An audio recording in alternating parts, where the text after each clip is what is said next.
dreamers, and welcome back to May Living here on YouTube. If you do not yet know me, my name is May, and today we're going to talk about habits. Yep, we're going to talk about bad habits because it's the new year and new me is supposed to be here, but it isn't yet, and it's because of bad habits. So if you're also struggling with bad habits and with actually completing your New Year's resolution list for once, then just stick along for my 5 tips on how to actually break your habits and accomplish your resolution list. If you're not yet part of the May Living family here on YouTube, make sure that you subscribe down below and give this video a huge thumbs up and share away with your friends.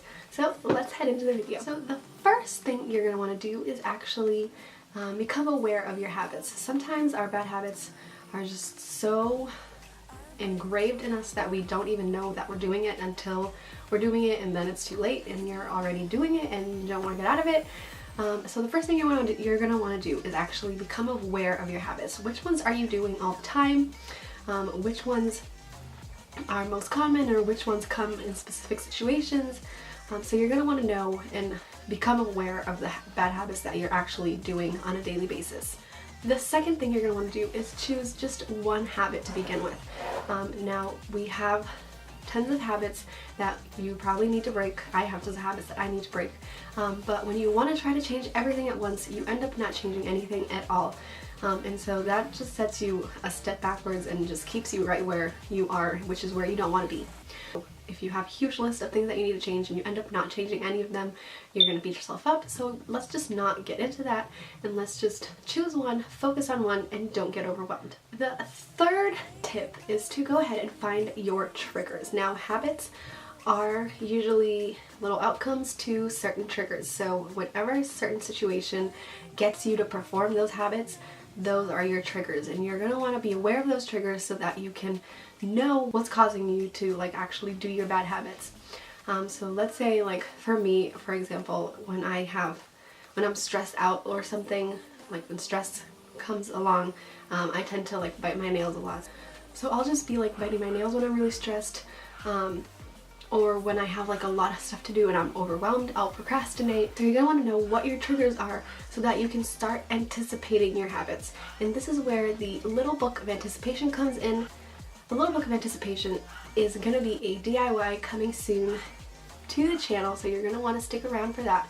The Little Book of Anticipation is going to help you to be prepared when situations come where your bad habits are going to come in. And what you're simply going to do is you're going to write down the situation, write down the habit that you're going to replace your bad habits with, and so that you'll be ready for when you want to do a bad habit, but you'll have a backup plan. So what you want to do is make sure you know your triggers and make sure you know what substitutes you're going to start using for your bad habits so that you can replace your bad habits with the good ones instead.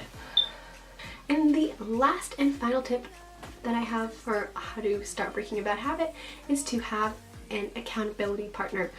If you have an accountability partner, this person is going to help you stay on track so that you're not falling back into the abyss of bad habits.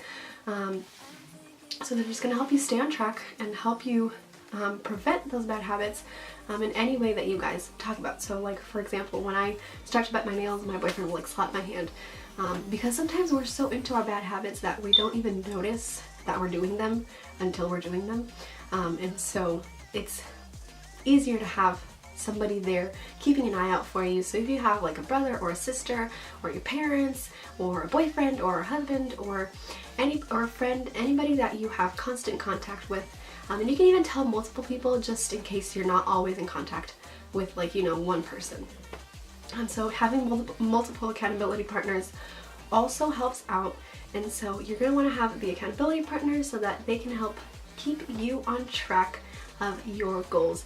And now usually dreamers have huge list of resolutions, and to be honest, I have resolutions every year and they are literally the same year after year, and I've never known that it was because of my habits. And so if you always struggle with the same thing, this focus on changing your habits first before tackling your list of resolutions this year, so that you can be prepared to actually tackle your resolution list and actually achieve doing them. I hope that made sense. Alright, I hope you enjoyed this video. If you did, make sure you give it a huge thumbs up and make sure you share it away with all your friends. And I will see you guys next time. Bye!